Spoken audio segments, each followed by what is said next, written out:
За загас тэжээгийн багасаа тэжээлээ дээ. 4-5 дангийн хөхт багасаа л тэжээжлээ.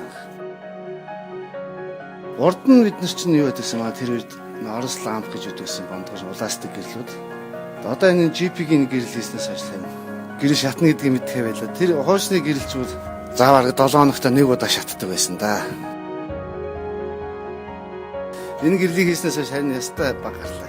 Манайс ч сартаа дунджаар нь 29 мянга 30 мянга гардаг байсан бол одоо хамгийн сүүлийнхаар бол 13 мянга гарсан шүү. За сайн өнгөрсөн оны 9 сард авсан шүү би. Тэгээд одоо 1 сар болчихмоор тэрнээс хойш нэг нь шатаг. За нийт 9 аккурманд 13 ламп сурлуулсан байна. Одоо 13 батрон дээр 13 ламп хийсэн л гэсэн юм. За гэрлийн спектр гэж байдгийг. Ургамал амтан нарны гэрэлд оргож амьдэрдэг шүү дээ. Яг тэрнтэй адилхан ургамал бол энэ гэрэл бол яг тэр спектрийг бол гоё гаргаж өгдөг юм байна. Бас хурц гэрэл чинь загасны нүд өвдөд нь бас өвчин тусна, халуун бол өвчин тусна.